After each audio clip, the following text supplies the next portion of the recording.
আল্লাহ পাক রব্বুল আলামিন কয় জানোনি এই জমিনে তোমরা যেই পরিমাণ গুনাহ করো এই গুনার কারণে জমিন কিন্তু প্রতিদিন আমার কাছে আবদার করে আল্লাহ কুল্লা ইয়াউমিন ওয়াল আরদা ইস্তাজি রাব্বাহু ও মালিক অনুমতি দিবাইনি এই নাফরমান গুলাকে আমি জমিন গিলে ফেলবো সুদকুরকে আমি জমিন গিলে ফেলবো ঘুষখোরকে আমি জমিন গিলে ফেলবো বেনামাজিকে আমি জমিন গিলে ফেলবো আবতালি ইবনা আদম ফি করি আল্লাহ পাক রব্বুল আলামিন কয় কেন কাসবিরু ইলা মাতা আসবিরু জমিনে কয় আপনাদের এই উত্তর মানিকপুরের জমিন আল্লাহর রাসূল তার বলে হাদিসে বলেন হাদিসটা হাদিসে কুদসি আল্লাহ নিজে বলেন জমিনে কয় আল্লাহ নাফরমানের পায়ের বোঝা আমি আর কতকাল নিব ওই নাফরমানের পায়ের আওয়াজ আমি জমিন আর কতকাল শুনবো অনুমতি যদি দাও ওরে জিন্দা কবর দিয়ে ফেলি আল্লাহ পাক রব্বুল আলামিন তখন জমিনে একটা ধমক দেয়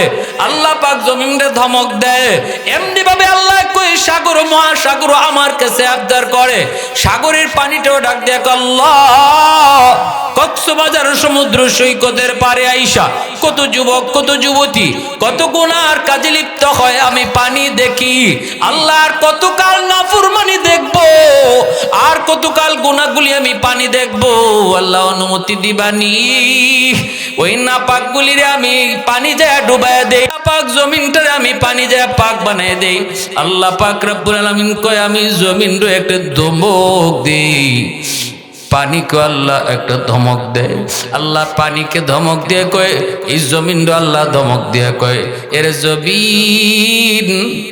জমিন ভালো করে শুন আমি আল্লাহ দেখতেছি এই জমিনে কত গুনাহ হয় কত অত্যাচার হয় কত জুলুম হয় কত নাফরমানি হয় এরপর আমি কেন নগদ ধরি না জানোনি কারণ এই মানুষকে আমি আল্লাহ বড় আদর করে বানাইছি আসমান আল্লাহ বানাইছেন কুন ফায়াকুন বইলা জমিন আল্লাহ বানাইছেন কুন ফায়াকুন বইলা ফেরেশতা আল্লাহ বানাইছেন কুন ফায়াকুন বইলা কিন্তু আমারে আপনারে আল্লাহ পাক কুন ফায়াকুন বলে বানায় নাই আমারে আপনারে যখন আল্লাহ বানাইছে আল্লাহ কয় খালাকতু বিয়াদাইয়া আমি আমার নিজের কুদরতি হাত দিয়া বান্দা বান্দিরে বানাইছি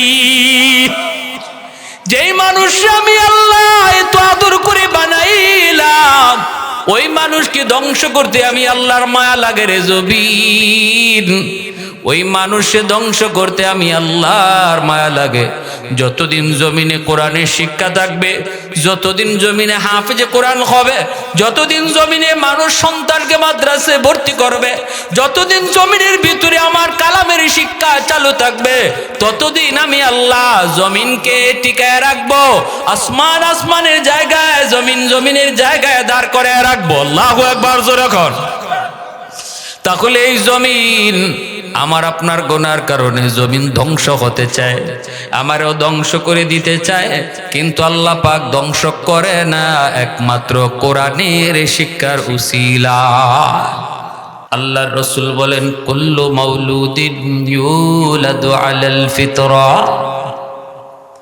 فأبواه يهودانه أو ينصرانه أو يمجسانه নবীজি বলেন উম্মতের দল সমস্ত সন্তান যখন দুনিয়াতে আগমন করে তখন আল্লাহর পরিচয় অন্তরে নিয়ে আসে আল্লাহকে খুব ভালো করে জেনে বুঝে আসে আল্লাহর সমস্ত বিধিবিধান মাথা নত করে মেনে দুনিয়াতে আসে এমনকি আব্দুল কাদের জিলানী মঈনুদ্দিন চিশতি যেমন করে আল্লাহর ওলি আমার আপনার সন্তানও দুনিয়াতে আগমন করে এমন আল্লাহর ওলি হয় সুবহানাল্লাহ এরপরে আল্লাহ রাসূল বলেন ফাবাওয়াহু ইউখাফিদানিহি আও ইউনাসসিরানিহি আও ইউমাজ্জিসানিহি নবীজি বলেন এরপরে দুনিয়াতে আসলো তার মা বাবার কারণে সন্তানের বুজুর্গি নষ্ট হলো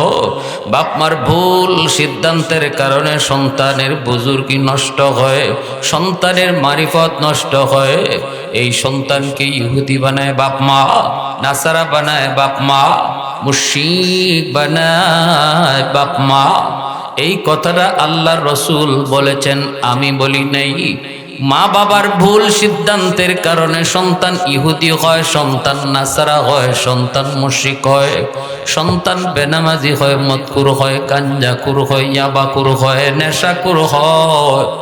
রসুল বলেন মা বাবার ভুল সিদ্ধান্তের কারণে, ভুল সিদ্ধান্তের কারণে। কিভাবে ভুল সিদ্ধান্তগুলি? আমার সন্তান ঘরের পরিবেশে কি দেখলো, আমার সন্তানকে আমি ঘরে কি দেখাবো, কি খাওয়াবো, এই ব্যাপারে আল্লাহর মর্জির আমি কোনো তোয়াক্কা করি নাই। আমি আমার মর্জি মতো সন্তানকে লালন পালন করেছি। হারাম কারা ঘরে ঢুকাইলাম, সুদের টাকা, ঘুষের টাকা, চিটারি বাটপারির টাকা, হারাম টাকা করে ঢুকায়া সন্তানকে লালন পালন করেছি। এই সন্তানের বুজুর্গি নষ্ট করেছি আমি হারাম খাওয়ায়া। ঘরের ভিতরে টেলিভিশন চলে, মা নাটক দেখে, বাবায় নাটক দেখে, নাচ গান দেখতে গিয়া সন্তান ও বাপ মার চোখের সামনে নাচ গান দেখতেছে। এই সন্তান কিন্তু নাচ গান দেখায় অভ্যস্ত হয়ে আসে নাই, সে তো আইসে দুনিয়াতে আল্লাহর ওলি হয়া, কিন্তু ঘরের পরিবেশে আমার সন্তানের বুজুর্গি নষ্ট করলো। ঘরের পরিবেশ আমার সন্তানের উলায়াত নষ্ট করলো। ঘরের ভিতরে দেখলো মায় টেলিভিশন দেখে, মায় নাচ গান দেখে, বাবায় নাচ গান দেখে। ঘরের পরিবেশে দেখলো মা নামাজ পড়ে না, ঘরের পরিবেশে দেখলো বাবা নামাজ পড়ে না, ঘরের পরিবেশে দেখলো বেপরদা, ঘরের পরিবেশে দেখলো মায় পর্দা করে না, বাবায় পর্দা করে না। এই হারাম কাজগুলি, নাজায়েজ কাজগুলি ঘরের ভিতরে দেখার কারণে আমার সন্তান যে দুনিয়াতে আসছিল যেই বুজুর্গি নিয়া, এই বুজুর্গি নষ্ট হয় করেছি, নষ্ট হয়েছে ঘরের পরিবেশের কারণে। এজন্যই মা বাবা হলো সন্তানের জীবনের প্রথম শিক্ষক, ঘর হলো তার জীবনের প্রথম বিদ্যালয়। মা বাবা আমার সন্তানের জীবনের প্রথম শিক্ষক। জীবনের প্রথম শিক্ষকের কাছ থেকে সন্তান যা দেখে দেখে শিখে, এটা মরণ পর্যন্ত সেটাই ইয়াদ থাকে, এটা কখনো ভুলে যায় না। বই পড়ে শিক্ষা করা আর দেখে দেখে শিক্ষা করার ভিতরে তফাৎ আসেনি না নাই? আরো জোরে কোন আসেনি না নাই? দেখবেন ঘরের পরিবেশে মা যদি নামাজ পড়ে, শিশু বাচ্চারা নামাজ কি জিনিস বুঝে না, কিন্তু মার সাথে সাথে বাচ্চাটাও নামাজে দাঁড়ায় যায়।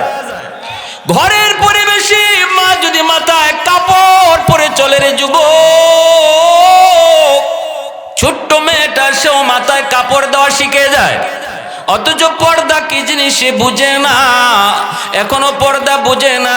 পর্দা তারে কেউ শিখায় নাই, কেউ তারে পর্দাও শিখায় নেই। আমার ছোট্ট মেয়েটা 7 বছর বয়সে, এখনো আমার মনে আছে, সে তার চাচু মা যে রুমে আছে ওই রুমে ঢুকতে চাইছে, অথচ তার চাচু জানে না এই রুমে যে তার ভাবি আছে। আমার ছোট মেয়েটা পর্দা কি জিনিস বুঝে না, কিন্তু শিশুকাল থেকে দেখেছে তার মা তার চাচুদের সামনে যান না, চাচুরাও তার ভাবিদের সামনে যায় না। এই দৃশ্যটা দেখে দেখে ছোট মেয়েটা বড় হয়েছে। দূর থেকে সে ফলো করেছে, চাচু যেই রুমে ঢুকতে চায় ওই রুমটাতে তার মা আছে, কিন্তু চাচু জানে না। আমার কাছ থেকে দৌড় দিয়ে গেল, যাইয়ে চাচুর কোমরে ধইরা বলতেছে, চাচু এই রুমে যায়েন না, আম্মু আছে। কে শিখাইলো তারে? কে শিখাইলো? কয় শিখায় নাই, দেইকা দেইকা শিখছে। এজন্য মা বাবা হলো সন্তানের জীবনের প্রথম শিক্ষক। ঘর তার জীবনের প্রথম মাদ্রাসা। সর্বপ্রথম শিক্ষকের কাছ থেকে জীবনের প্রথম মাদ্রাসায় সন্তান যা দেখে দেখে শিক্ষা লাভ করে, এই শিক্ষা মরণ পর্যন্ত সে ভুলে না। সর্বদা তার অন্তরে এটা থাকে, সব সময় এটা থাকে। এজন্য আমার ভাইরা মনে রাখবেন, ঘরের পরিবেশটা তো তুমি মাদ্রাসার পরিবেশ বানাও। ঘরটা মুসলমানের ঘরটারও মক্তব বানাও।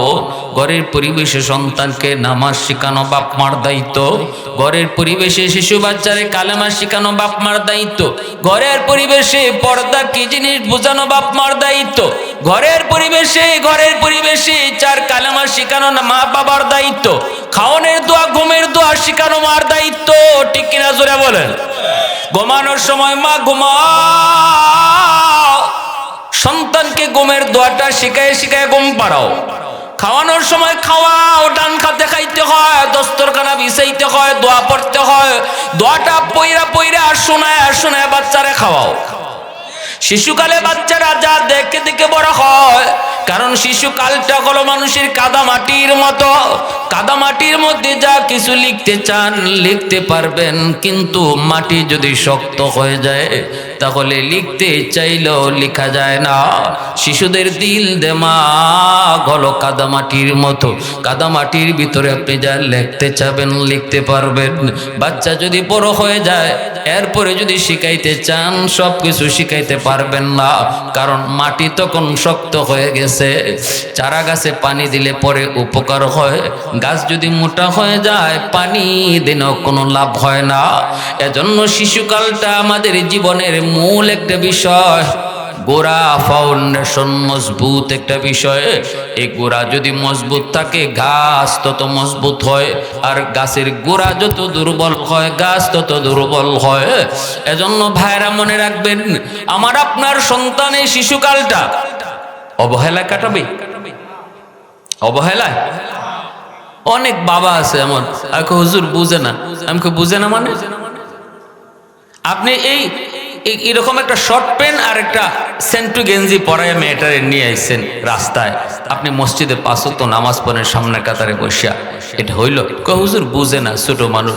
আমি কই, যে বাপ মায় কয় শিশু বাচ্চায় বুঝে না, ওই বাপ মায় বুঝে না, বাচ্চা ঠিকই বুঝে। কারণ রসুল তার হাদিস শরীফে বলেছেন, দুধের বাচ্চার সামনেও তোমরা স্বামী স্ত্রী গোপন সম্পর্ক যেটা এটা করবা না, কারণ দুধের বাচ্চা বুঝে না, কিন্তু চোখ দিয়ে যে সিনটা দেখবে এটা মরণ পর্যন্ত তার মেমোরিতে রেকর্ড থাকবে।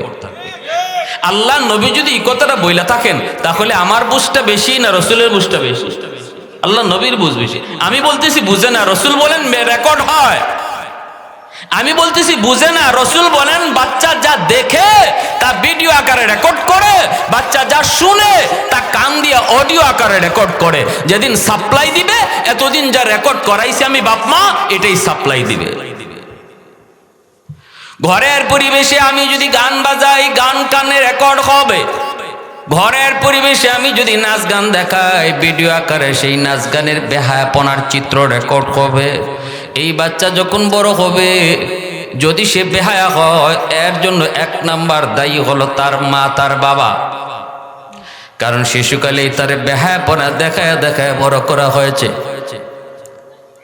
কষ্ট পাইতেছে? বলবেন হুজুর কি ওয়াজ শুরু করলেন? আল্লাহ রসুল হাদিস, রসুল বলতেছেন, কুল্লু মাউলুদিন ইউলাদু আলাল ফিতরা ফাআবাওয়াহু ইউহাব্বিদানিহি আও ইউনাসসিরানিহি। আমাদেরকে অনেকে হুজুর একটু পানি পড়া দেন। কেন? কয় মেয়েটা তো উল্টা পাল্টা চলে, পোলাটাই তো উল্টা পাল্টা চলে। কত বুঝাই, বুঝ মানে না, বরং আরো তর্ক ধরে, বেহায়ার চূড়ান্ত পর্যায়ে পৌঁছছে। আমি কই, দেখছি তো শিশুকালে কেমনে বড় করছেন, ওয়াজ তো শুনছেনই জুম্মার, কিন্তু ওয়াজ আর বাসাত গেছে না। ওয়াজ কি করছে না? বাসাত গেছে না। অতএব এই ছেলে এই মেয়ে যদি বেলাইনে বেফতে যায়, তাহলে মেয়ের জন্য পানি ভরা লাগবে না, পানি ভরা আপনার জন্য লাগবে। আগে বাপের লাগে পানি ভরা লাগবে, আগে বাপের পানি ভরা নিতে হবে। আমার এক উস্তাদ কইছিল, তখন পানি ভরা কলস দিও, কলস দিয়ে পানি দিলে, গ্লাসে পানি ভরা দিলে হবে না।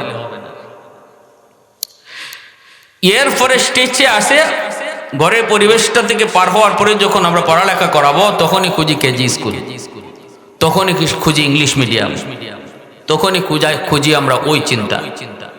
কিন্তু আমার সন্তান, তার সর্বপ্রথম হক হলো, বাপ মার কাছ থেকে পাওনা হলো, তারে যে পড়াটা প্রথম শেখানো হবে, সেই পড়াটাই যেন আল্লাহর পরিচয় হয়। আমার ভাইরা, বন্ধুরা, যুবক, দিনের নবী মায়ার নবীকে যখন গারে হেরার ভিতরে জিব্রাইল আমিন আয়েশা বলেছিলেন ইকরা, নবী গো আপনি পড়েন। আল্লাহর নবী বলেছিলেন আনা বিকরিন, আমি পড়া জানি না। জিব্রাইল আবারও বললেন ইকরা, নবী বলেন আমি পড়া জানি না। আবারও বললেন ইকরা, রসুল বলেন আমি পড়া জানি না। এইভাবে নবীজি 3 বার বলেছেন আমি পড়া জানি না। চতুর্থবার জিব্রাইল বলেন ইকরা বিসমি রাব্বিকাল্লাযী খালাক, পড়েন আপনি আপনার রবের নামে। সাথে সাথে নবীজি পড়া শুরু করে দিলেন। এইবার আমার আপনার প্রশ্ন হলো 3 বার রসুল কেন বললেন আমি পড়া জানি না, পড়া জানি না, পড়া জানি না? চতুর্থবার কেন তিনি পড়া শুরু করে দিলেন? কারণ হলো একটাই, 3 বার, প্রথম 3 বার জিব্রাইল শুধু বলেছেন পড়েন পড়েন পড়েন পড়েন, কিন্তু কার নামে পড়া শুরু করবেন? নবী, ওই মালিকের নাম জিব্রাইল বলেন নাই, এজন্য রসুল তিনি পড়াও শুরু করেন নাই। নবী বুঝাইতে চাইলেন জিব্রাইল তুমি শুধু পড়ো পড়ো বলো, কিন্তু আমি তো আমার রবের নাম ছাড়া কোনো পড়া পড়তে রাজি না। আমার রবের নাম, আমার রবের পরিচয় ছাড়া কোনো পড়া পড়া হতেই পারে না। কোনো পড়ালেখা কোনোদিন সন্তানকে মানুষ বানাইতেই পারে না।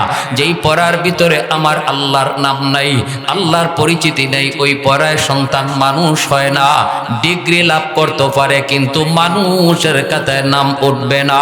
যখনই তুমি বলেছো নবী গো আপনি পড়েন ইকরা বিসমি রাব্বিকাল্লাযী খালাক, পড়েন গো নবী আপনি আপনার রবের নামে। সাথে সাথে নবী কয় এখন আমি পড়া শুরু করলাম। আওয়াজ দেয়া কও না সুবহানাল্লাহ, আরো জোরে সুবহানাল্লাহ। প্রশংসা করব কার? আরেকটু জোরে মালিকের নাম কার? আলহামদুলিমান কাদ্দারা খায়রা ওয়া খাবালা, আলহামদুলিমান কাদ্দারা খায়রা ওয়া খাবালা, ওয়া শুকরু লিমান সাওয়ারা হুসনান ওয়া জামালা, ফরদুন সামাদুন আন সিফাতিন খালকি বারিউন, রব্বুন আযালিয়ুন খালাকাল খালকা কামালা, লা জিদ্দা ওয়ালা নিদ্দা ওয়ালা হাদ্দা লিমাওলা, লা জিদ্দা ওয়ালা নিদ্দা ওয়ালা হাদ্দা লিমাওলা, আল আনা কামা কানা ওয়ালাম ইয়ালকা যাওয়ালা, আল আনা কামা কানা ওয়ালাম ইয়ালকা যাওয়ালা। মুসলমানের আওয়াজ এখন আল্লাহু আকবার। এজন্য যুবক, সন্তানকে তুমি স্কুলে পড়াবা পড়াও, কলেজে পড়াবা পড়াও, ভার্সিটিতে পড়াইবা তুমি পড়াও, ডাক্তার বানাইবা বানাও, ইঞ্জিনিয়ার বানাইবা বানাও, পাইলট বানাইবা, অসুবিধা নাই, আমরা নিষেধ করি না। মাদ্রাসার যেমন প্রয়োজন স্কুল কলেজেরও প্রয়োজন। আমি বলি না সব মুফতি সাহেব হয়ে যাও, ডাক্তার হওয়ার প্রয়োজন নাই। আমি বলি মুফতি সাহেব হওয়া যেমন দরকার, ডাক্তার হওয়া তেমন দরকার, স্কুল কলেজ থাকা যেমন দরকার, মাদ্রাসাও তেমন দরকার।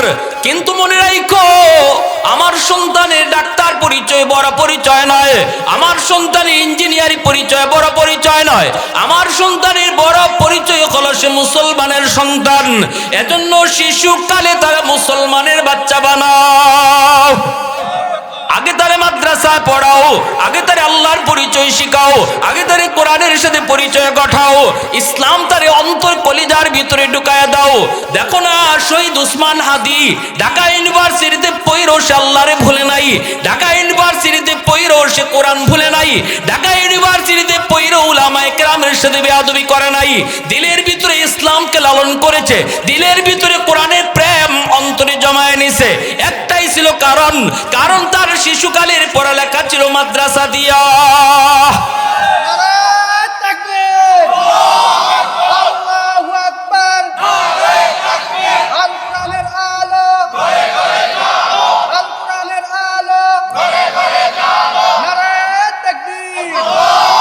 এজন্য আমাদের একটাই কথা, আমরা বিরোধ করি না, আমরা পরিষ্কার বলি মাদ্রাসা যেমন চলবে স্কুল কলেজে চলবে, কিন্তু মনে রাখতে হবে স্কুল কলেজে আমার আল্লাহর পরিচয় এইভাবে শিখাইবার কোনো ব্যবস্থা এখনো আবিষ্কার হয় নাই। এখনো এমন কোনো সিলেবাস তাদের সিলেবাসে ঢুকানো হয় নাই। এমন কোনো পাঠ্যপুস্তক কোনো বিভাগ এখনো চালু হয় নাই।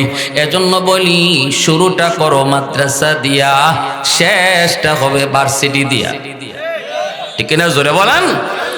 শুরুটা করো আল্লাহর পরিচিতি দিয়া। আমার সন্তানের দিলের ভিতরে আগে আল্লাহর পরিচয় ঢুকাও, কোরআনের প্রেম ঢুকাও। মাদ্রাসায় পড়াও, মিনিমাম 5টা বছর তারে মাদ্রাসায় পড়াও। নুরানিটা তারে মাদ্রাসায় পড়ানোর পর তারপরে তুমি হাই স্কুলে ভর্তি করো। মাদ্রাসায় হাফিজ কোরআন বানায়া তুমি তার স্কুলে চাইলে ভর্তি করো, অসুবিধা নেই। কিন্তু মনে রাখো যুবক, যদি তুমি সন্তানকে শিশুকাল আল্লাহর পরিচয় না শিখাও, আগডুম বাগডুম গোড়াডুম সাজে পড়ায় তারে বড় করাও, তাহলে মনে রাখো কিয়ামতের ময়দানে এই সন্তান বাপ মার বিরুদ্ধে মামলা দিবে। মামলা আল্লাহর সামনে কইব, রব্বানা আতিহিম দিফাইন মিনাল আযাব ওয়ালআনহুম লানান কাবীরা। আল্লাহ, আমি তো জাহান্নামী হয়ে দুনিয়াতে আসি না, আমি তো দুনিয়াতে আইছি জান্নাতি হইয়া। কিন্তু আমার মা বাবা এমন এক জায়গায় আমারে পড়ালেখা করাইছে যেখানে তোমার কোনো পরিচিতি নাই। আমারে ব্যাঙ্গের ফাল শিখাইলো, সাইকেল দৌড়ানি শিখাইলো, সারেগামা শিখাইলো, গান বাজনা শিখাইলো, কিন্তু নামাজের ট্রেনিং আমাকে দেয় না। হালাল হারামের পরিচয় আমারে শোনায় নাই। যার কারণে মালিক আমি ইসলাম সম্পর্কে বুঝি নাই। আমি তো শিশু ছিলাম, আমার সিদ্ধান্ত আমার উপরে চলতো না, চলতো বাপ মার সিদ্ধান্ত। আমারও তো আমার বাপ মার কাছে তুমি আমানত রেখেছিলে, আমানত। জিগাও আমার বাপ মারে আমানতদারি রক্ষা তারা করলো কিনা। যদি আমার আব্বা আম্মা আমানতদারি রক্ষা করে আমারে বড় করতেন, তাহলে আজ আমি জাহান্নামী হইতাম না। আইসি যেমন দুনিয়াতে জান্নাতি হইয়া, আমানতদারি রক্ষা করলে কবরও আমি যাইতাম জান্নাতি হইয়া। সেদিন মা বাবার বিরুদ্ধে মামলা দিবে কলিজার টুকরা সন্তান। হাসরের ময়দানে বহু বাপ মা আল্লাহর আদালতে আসামি হবে, দুশ্মনের মামলায় নয়। হাসরের ময়দানে বহু বাপ মা আল্লাহর আদালতে আসামি হবে, প্রতিবেশীর মামলায় নয়, কলিজার টুকরা সন্তানের মামলায়। কলিজার টুকরা সন্তানের মামলায় বহু মা বাবা আল্লাহর আদালতে আসামি হবে রে যুবক। এজন্য বড় দরদ নিয়ে কথাটা বলতেছি। উলামায়ে কেরাম আজকে মাদ্রাসার নুরানি বিভাগে তারা স্কুলের অঙ্ক ইংরেজি ঢুকাইছেন, সিলেবাসে তারা পরিবর্তন এনেছেন, যেন আপনার সন্তান যদি আপনি ডাক্তার, ইঞ্জিনিয়ার, প্রফেসর, পাইলট বানাইতেও চান, অসুবিধা না হয়। 5টা বছর মাদ্রাসায় পড়াবেন, স্কুলের অঙ্ক ইংরেজি সিলেবাসও তার পড়ানো হবে। এরপরে তার আপনি হাই স্কুলে দিতে চান, দেন, অসুবিধা নেই। দিলের ভিতরে নামাজের প্রেম নিয়ে ঢুকবে, দিলের ভিতরে আল্লাহ রসুলের প্রেম নিয়ে সে হাই স্কুলে যাবে, দিলের ভিতরে বাপমার কদর লইয়া সে হাই স্কুলে পড়ালেখা করবে। মুরব্বীদের সাথেও বেয়াদবি করবে না, উলামায়ে কেরামের সাথেও বেয়াদবি করবে না। আপনার সন্তানই হাদি হবে, হাদি হবে। আর যদি সন্তানকে আল্লাহর পরিচয় না শেখাও, সারেগামা বাজায় বাজায় বড় করাও, তাহলে সন্তানের পথ হবে খুনি ফয়সলের পথ। যুবক, তোমাদের সামনে পথ দুইটা, শহীদ উসমান হাদির পথ ধরবা নাকি খুনি ফয়সলের পথ ধরবা? তুমি কলেজে পড়ো অসুবিধা নাই, ভার্সিটিতে পড়ো অসুবিধা নাই। পথ যদি তোমার সঠিক হয়, শহীদ উসমান হাদির পথ হবে তোমার পথ। দুনিয়া থেকে বিদায় নিবা, তোমার জন্য লাখো মানুষ চোখের পানি ঝরাবে। হাদির কবরের পাশে যেমন রাত দিন মানুষ চোখের পানি ঝরায় কাঁদে, তুমিও চলে যাবে, দুনিয়া তোমার জন্য কাঁদবে। আর যদি তুমি পথ ভুল করো, যদি তুমি ভুল করো, তাহলে কোন ফয়সলের পথ হবে তোমার পথ, কলঙ্কিত জীবন হবে তোমার জীবন। তোমার জীবনের কারণে বাপমা নিজেও কলঙ্কিত হবে। উসমান হাদির কারণে বাপমা অলঙ্কিত, আর ফয়সলের কারণে তার বাপমা কলঙ্কিত। অতএব তুমিও কোন পথে চলবা, সিদ্ধান্ত তোমার, সিদ্ধান্ত বাপমার। বাপমা মা সিদ্ধান্ত নাও, সন্তান হাদির পথে হাঁটবে নাকি ফয়সলের পথে হাঁটবে। হাদির পথ যদি সন্তানের তোমার পথ হয়, লেখাপড়ার শুরু হবে কোরআনের শিক্ষা দিয়া, লেখাপড়ার শুরু হবে মাদ্রাসার শিক্ষা দিয়া, লেখাপড়ার শুরু হবে আল্লাহর পরিচয় দিয়া, লেখাপড়ার শুরু হবে দিলের ভিতরে ইসলামের প্রেম অন্তরে নিয়া, শেষ হবে ভার্সিটি দিয়া। আর যদি কোনি ফয়সলের পথ তুমি ধরতে চাও, তাহলে সারে কামা শিখায় বড় করো, আল্লাহর পরিচিতি থেকে সন্তানকে দূরে রাখো। ভাইরা বন্ধুরা জন্য বলি, সাবধান, আমানতে কেউ কোনোদিন খেয়ানত করবেন না। কারণ রসুল বলেছে, খেয়ানতকারী কিয়ামতের আগে আগে, মরণের আগে আগে বেঈমান হয়ে মরবে।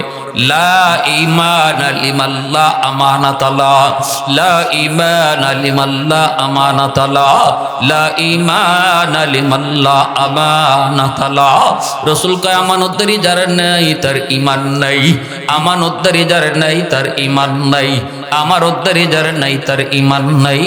অতএব সন্তান হলো বাপ মার কাছে সবচেয়ে বড় আমানত। ঠিক কিনা জোরে বলেন? আমানত রক্ষা করা দরকার আছে না নাই? আরো জোরে কোন আছে না নাই? খাজা কুতুবউদ্দিন বখতিয়ার কাকি রহমাতুল্লাহ আলাইহির মা ছোট্ট কুতুবউদ্দিনকে বলতেছে, বাবা চলো আল্লাহর পরিচয় দিয়ে তোমার জীবনের পড়ালেখা শুরু হোক।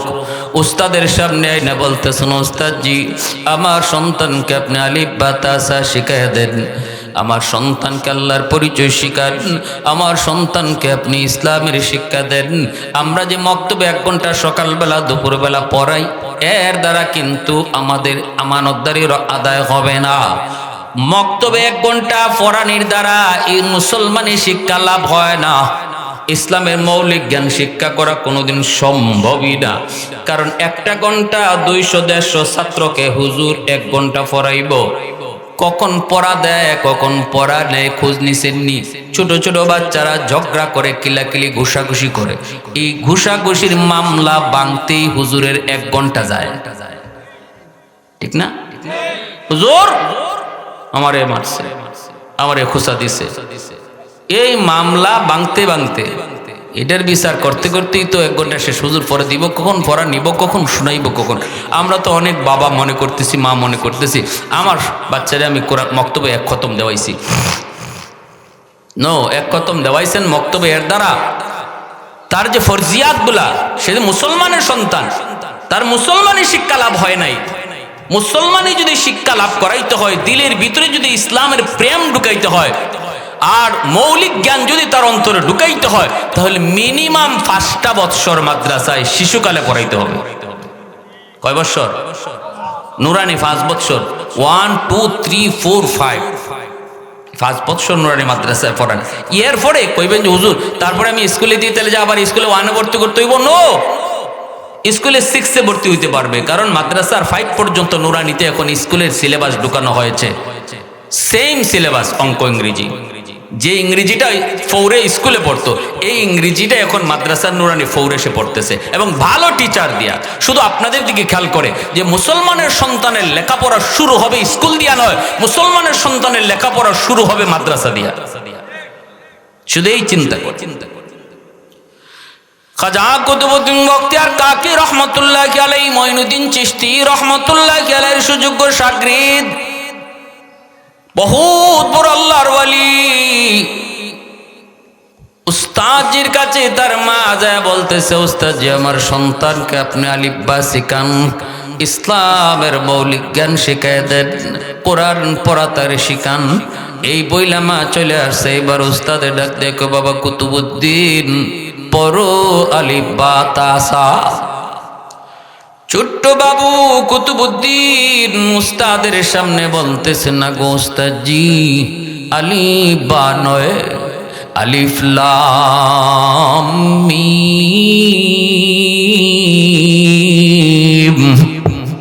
যালিকাল কিতাবু লা রাইবা ফি। 1 বসায় উস্তাদের সামনে কোরআনের 15 পারা হিফজ শোনায় দিয়েছেন। উস্তাদ অবাক হয়ে চোখের পানি জরে জরে কান্দে, আর কই, বাবা কুতুবউদ্দিন, এ বাবা কি শুনাইতেছো? 15 পারা শোনানোর পর উস্তাদ কয়, বাবা কেন তোমার মা মজাক করলো?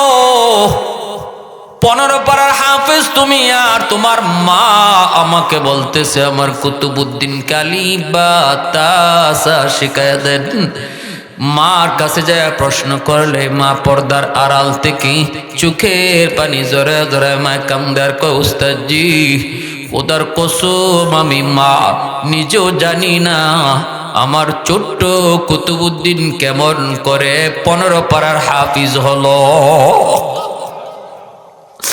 আমি মা নিজেও জানি না, আমি মা নিজেও জানি না। তবে আমার যতদূর মনে পড়ে গো, আমার সন্তানকে আমি যখনই দুধ পান করাইছি বেহুদা কোনো কথা বলতাম না। আমি দুধ পান করানোর সময় কোরআন তেলাওয়াত করতাম। সন্তান পেটে আসার পর আমি তিলাওয়াত বেশি বেশি করতাম। মনে হয় আমার কুতুবউদ্দিন একদিকে মার দুধ খেয়েছে, অন্যদিকে মার কোরআন তিলাওয়াত দুই কানে শুনছে। মনে হয় দুধের সাথে তিলাওয়াত যায় ঢুকছে, মনে হয় দুধের সাথে তিলাওয়াত যায় ঢুকছে। আমি আপনাদেরকে বলি যুবক, একটু বলো দুধের সাথে তিলাওয়াত যদি ঢুকতে পারে, যেই মা দুধ পান করানোর সময় তুমি গান শুনবা, দুধের সাথে গানও ঢুকতে পারে কি পারে না? গানও কিন্তু ঢুকতে পারে। এজন্য পেটে সন্তান আসা মাত্রই মা তুমি বড় দায়িত্বশীল হওয়া লাগবে, কারণ বাবার চেয়ে মার দায়িত্ব বেশি। সন্তান মা টাচে তাকে বেশি, পেটে ছিল তাও মার পেটে ছিল, করেছে তাও মার দুধ পান করেছে, মা টাচে বেশি থাকে, বাবারে সন্তানে কম পায়। ঘরের ভিতরে যতদিন ততদিন মার কাছে সন্তান বেশি টাইম ছিল। বাবা তো বাহিরে বাহিরে রিজিকের সন্ধানে, দোকানদারি ব্যবসা বাণিজ্যে, ঘরে বেশি টাইম সন্তান মাকে দেখে। এজন্য মার আমলের আসর সন্তানের উপরে বেশি পড়ে, বাবার চেয়েও মায়ের আমলের আসরটা সন্তানের উপরে বেশি পড়ে। এজন্য আল্লাহ রাসূল বলেন, আল মারআতু রাইয়াতুন আলা বাইতি যাওজিহা ওয়া ওয়ালাদিহি। কিয়ামতের ময়দানে সন্তানের ব্যাপারে আল্লাহ বাবাকে যদি প্রশ্ন করে একটা, মাকে প্রশ্ন করবে দুইটা। মাকে আল্লাহ বেশি প্রশ্ন করবে, কেন সন্তান নামাজি হলো না, কেন সন্তান মদকুর হলো, কেন সন্তান নেশাখোর হলো, কেন সন্তান হারামখোর হলো। এই ব্যাপারে বাবার চেয়ে সন্তান মা আল্লাহর কাছে বেশি জবাব দেওয়া লাগবে, কারণ মাকে সন্তানে বেশি টাইম পাইছে। পেটের সন্তান আসা মাত্রই মার দায়িত্ব শুরু। পেটের সন্তান নিয়ে যদি মা বেশি বেশি টক খায়, সন্তান বড় হওয়ার পরে টক প্রিয় হয়। পেটের সন্তান নিয়ে যদি মা বেশি বেশি মিষ্টি খায়, সন্তান বড় হওয়ার পরে মিষ্টি প্রিয় হয়। পেটের সন্তান নিয়ে যদি মা বেশি বেশি করে ঘুমায়, সন্তান বড় হওয়ার পরে অলস হয় অলস। পেটের সন্তান নিয়ে যদি মা টুকটাক কাম করে, এই সন্তান বড় হওয়ার পরে কর্মঠ হয়। পেটের সন্তান নিয়ে যদি মা বেশি বেশি গান শুনে, এই সন্তান বড় হয়ে বেহায়া হয়। আর পেটে সন্তান নিয়ে যদি মা বেশি বেশি কোরআন শুনে, কোরআন তেলাওয়াত করে, এই সন্তান অল্প দিনে হাফেজে কোরআন হয়। ভাইয়েরা আমার জন্য বলতেছি রে যুবক,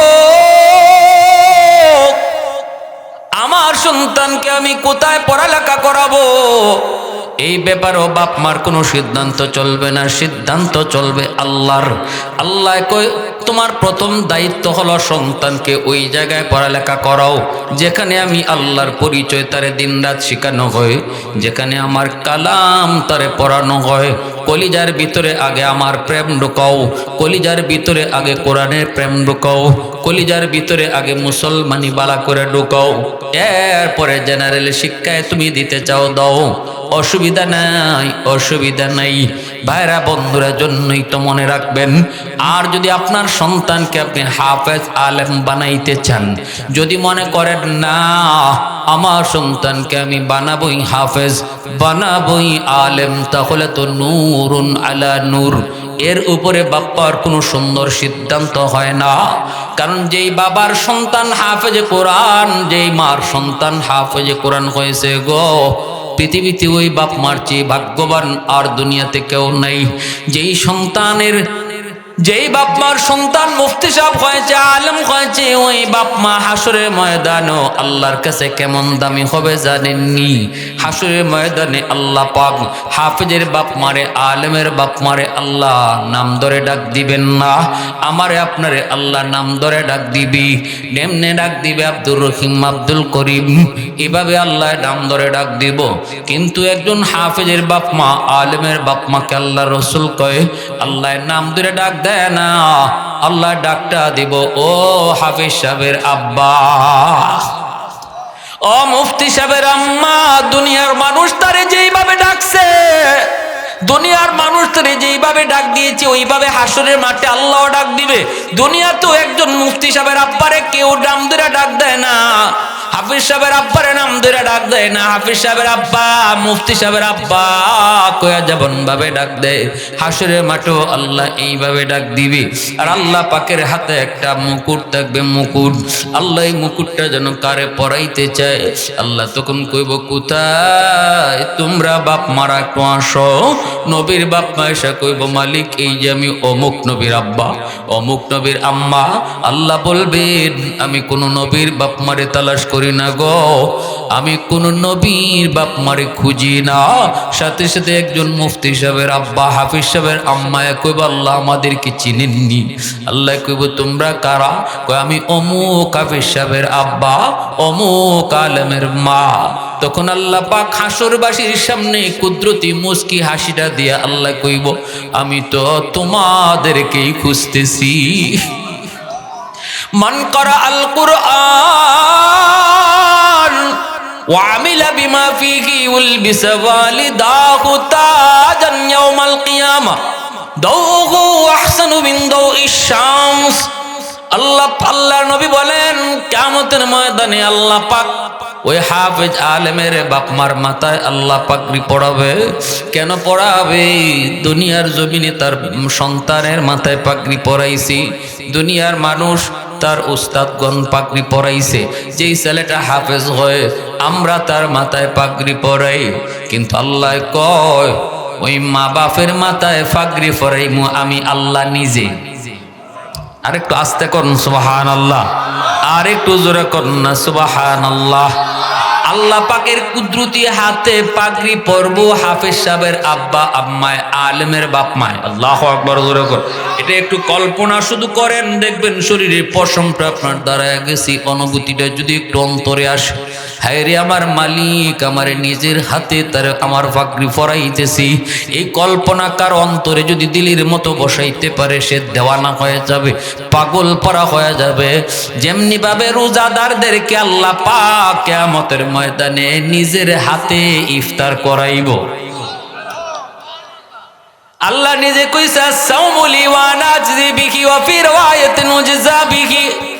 136টা ট্রেন নিয়ে ফেরেশতারা রোজাদারদেরকে ইফতার করাইবার জন্য হাজির। আল্লাহ রোজাদারদেরকে কইব কুলু ওয়াশরাবু, খাও পানি পান করো, খাও দেখো কত আইটেম, খাও আর পান করো দেখো কত জাতের শরবত। কিন্তু রোজাদাররা খায় না, পানিও পান করে না। এবার আল্লাহ জানতে চাই লিমা লা তাকুলুন ওয়ালা তাশরাবুন, কেন তোমরা খাও না, কেন তোমরা পান করো না? আমি কি তোমাদেরকে কম আইটেম দিলাম নাকি? এত আইটেম দিলাম, বাদ পড়লো কোনটা? তখনই রোজাদাররা কইব আল্লাহ সব আছে তবে একটা নাই। আল্লাহ কইব কোনটা নাই? রোজাদাররা কইব আল্লাহ সব আছে কিন্তু তোমার কুদরতি হাতটা নাই। আমরা রোজা রাখছি তোমার হাতে ইফতার খাইবার লাগি, আমরা তোমার হাতে ইফতার খাওয়ার জন্য রোজা রাখছি, ফেরেশতাদের হাতে না। আল্লাহু আকবার, জোরে কও। সবগুলি আইটেম আছে গো মালিক, কিন্তু একটা জিনিস নাই, সেটা হলো তোমার কুদরতি হাত। আল্লাহ তখন কইব হ ঠিক বলেছো, আমি তো নিজেই ঘোষণা দিছিলাম রোজার পুরস্কার আমি নিজের হাতে দিমু। তখন জান্নাতি রুটির মাঝখানে মাছের কলিজা বোনা দিয়া আল্লাহ পাক প্রতিটা রোজাদারদের মুখে এট এ টাইম আল্লাহ ইফতার পৌঁছে দিবে। এমনি ভাবে আল্লাহ নিজের হাতের কথা কইছে, একজন হাফেজে কোরআনের বাপ মা, আলেমের বাপ মার মাথায়ও আমি আল্লাহ ফেরেশতার মাধ্যমে পাগড়ি পরাবো নারী। হাফেজে কোরআনের বাপ মার মাথায়, আলেমের বাপ মার মাথায় আমি আল্লাহ নিজের হাতে পাগড়ি পরায় দিমু। এমন একটা মুকুট, যেই মুকুটের পাওয়ার হবে সূর্যের পাওয়ারের চেয়েও বেশি। আল্লাহু আকবার, জোরে কও। স্বার্থ কই বাবা, স্বার্থ কই মা, স্বার্থ কই দাদা, স্বার্থ কই দাদি, যাদের আওলাদ হাফেজে কোরআন হয়েছে, আলেম হয়েছে, একটু মহব্বতের সাথে জিকির করি লা ইলাহা ইল্লাল্লাহ।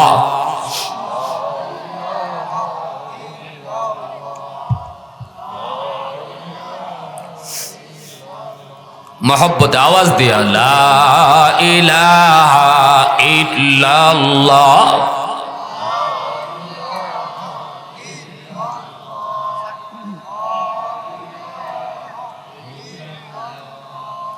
ला इलाहा इल्लल्लाह।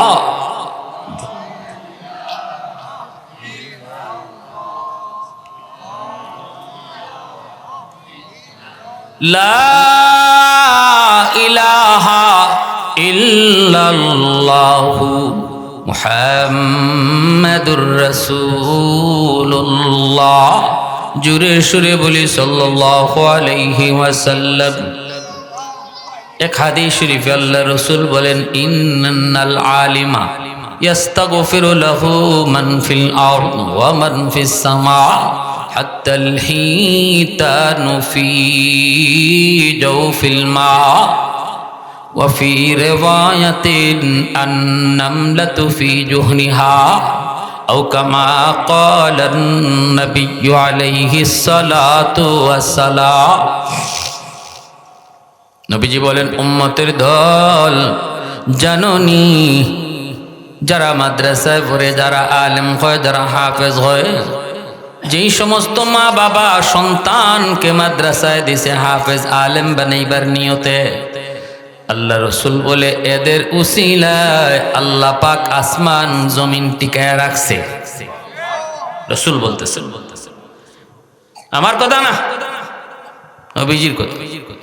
নবীজি বলেন, তাদের জন্য আসমান জমিনের যত প্রাণী আছে, গাছ বলো, মাছ বলো, পানি বলো, পাতা বলো, বালি বলো, বাঘ বলো, সিংহ বলো, দেও বলো, দানব বলো, যত যা কিছু মাখলুক রয়েছে রে, রসুল বলেন সবাই তার জন্য দোয়া করতেছে। সুবহানাল্লাহ, জোরে বলেন।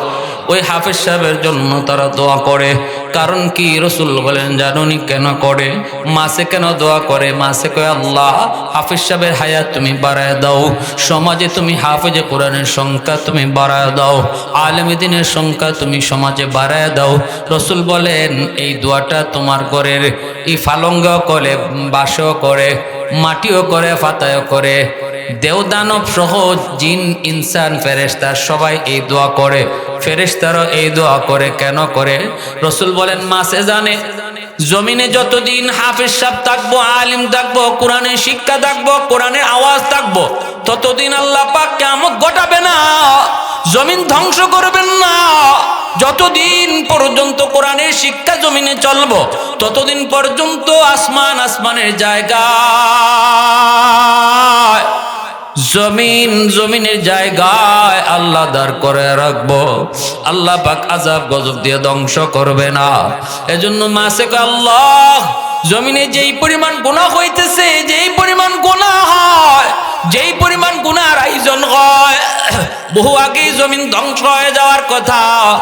এরপরও তুমি যাদের কারণে জমিন ধ্বংস করো না, ওই হাফেজ সাহেবের হায়াত তুমি বাড়ায় দাও। আমি মাসে এই দোয়া করি। সুবহানাল্লাহ। বাঘে কয় আল্লাহ, শিয়ালে কয় আল্লাহ। জমিনে যদি আযাব গজব আসে মানুষের গুনার কারণে, তাহলে আমি বাঘও বাঁচতে পারবো না, আমি শিয়ালও বাঁচতে পারবো না, আমরা কেউ বাঁচতে পারবো না। মানুষের গুনার কারণে যদি আসমানি গজব হয়, তাহলে বাঘ ভাল্লুক জীব জানোয়ার তারাও ধ্বংস হয়ে যায়। এজন্যই জীব জানোয়ার গুলা আল্লাহ তুমি এরপরও জমিন টিকায় রাখছো যেই আলেম উলামাদের উসিলায়। আল্লাহ তোমার কাছে আমরা হায়ওয়ান দোয়া করি, আমরা জমিনে যদি বাঁচতে চাই তাহলে হাফিজে কোরআনের আলেমে দিনের হায়াত তুমি বাড়ায় দাও।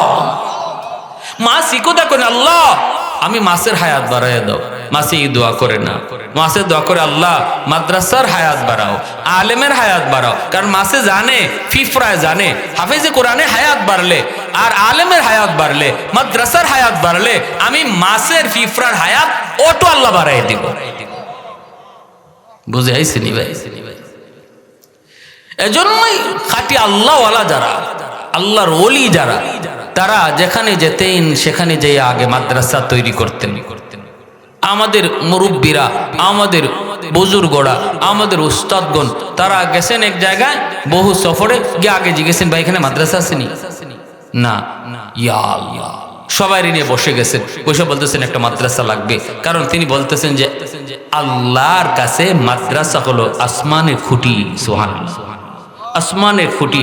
মাদ্রাসা থাকবে তো আসমান টিকে থাকবে, এজন্য মাদ্রাসা থাকবে তো গজব দূর থাকবে, মাদ্রাসা থাকবে তো এলাকায় রহমত নাজিল হবে, মাদ্রাসা থাকবে তো আল্লাহ পাক গজবকে দূর রাখবে, মাদ্রাসার উসিলায় এলাকাকে আল্লাহ রহমতের চাদর দিয়ে ডেকে রাখবে। এজন্য যেখানে গেছেন এখানে মাদ্রাসা তৈরি করেছেন, যেখানে গেছেন এখানে মাদ্রাসা তৈরি করেছেন। ইংরেজরা ভারতবর্ষ থেকে মাদ্রাসা সব ধ্বংস করে দিল, হ্যাঁ, সব ধ্বংস করে দিল। কোরআনের শিক্ষা আর চলবে না, উলামায়ে কেরামকে ফাঁসির কাস্টে ঝুলাই দিল, হাজারো উলামায়ে কেরাম ফাঁসির কাস্টে ঝুলল। কাসেম নানতুবি রহমতুল্লাহি আলাইহি জমিদারের সন্তান, এনার বিবিও জমিদারের মেয়ে, তারা গভীর রাতে উঠে আল্লাহর কাছে কান্দে, আল্লাহ যেই জমিনে কোরআন থাকবে না, যেই জমিনে কোরআনের শিক্ষা থাকবে না, এই জমিন তো রহমতের জমিন না, এই জমিন তো গজবের জমিন। আল্লাহ গজবের জমিনে আমি কাসিমকে তুমি কেন রাখছো? আল্লাহ এই গজবের জমিনে আমারই বা আর কেন রাখলা? আমারও ফাঁসিতে তুমি কবুল করে নিতা, শাহাদতের মর্যাদা কবুল করে নিতা, যেভাবে আরো হাজারো আলেমদেরকে তুমি কবুল করেছো। আল্লাহ তুমি যদি আমাকে এই জমিনে রাখোই তাহলে আমার উসিলায় আবার কোরআনের শিক্ষা তুমি চালু করায় দাও।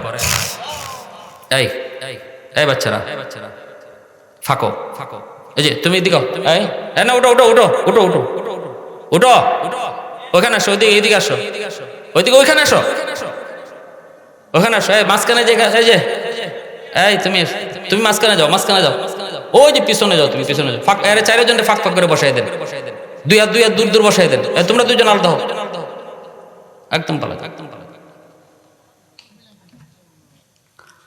কাসেম নানতুবি রহমতুল্লাহি আলাইহি ইনি বলতেছেন, আল্লাহ আমাকে যদি তুমি জমিনে রাখোই তাহলে আমার দ্বারা কোরআনের শিক্ষা তুমি চালু করাও। এই কইয়া গভীর রাতে তাহাজ্জুদের সময় কান্না শুরু করছেন, মাটিতে গড়ায় গড়ায় কাঁদতেছেন। বিবি সাহেব ঘুম থেকে উঠছেন, উঠতে দেখেন স্বামী গড়ায় গড়ায় কাঁদতেছে আল্লাহর কাছে তাহাজ্জুদের সময় নামাজ পড়া। তখন বিবি সাহেবও আল্লাহর কাছে হাত উঠে কান্না শুরু করছে, স্বামী স্ত্রী দুজন কাঁদতেছে, আল্লাহ আল্লাহ গজবের জমিনে আমাদেরকে কেন রাখছো?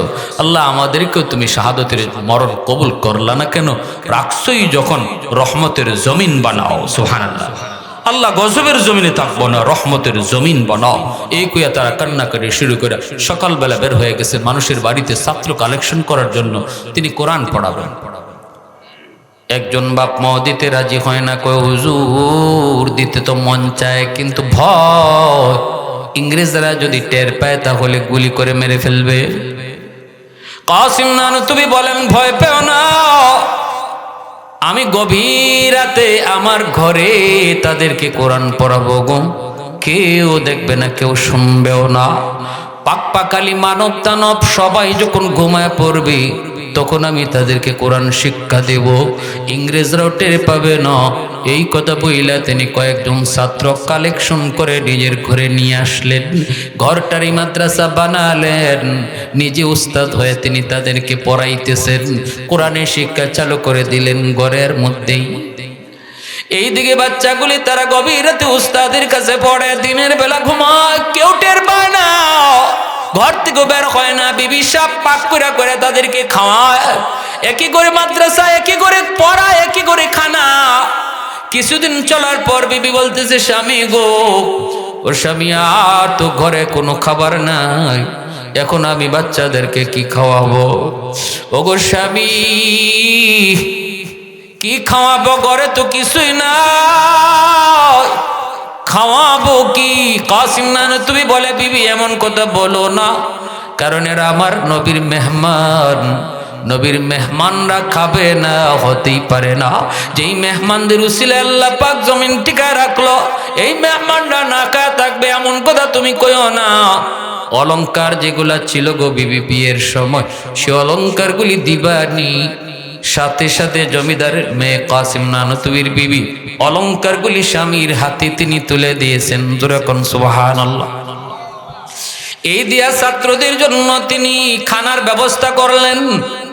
খাওয়া দাওয়ার ব্যবস্থা কিছুদিন চলার পর একদিন বিবি বলতেছে, স্বামী গো আজও কিছু নাই, আজকে আমি কি খাওয়াবো একটু তুমি কও, ঘরে তো কিছুই নাই।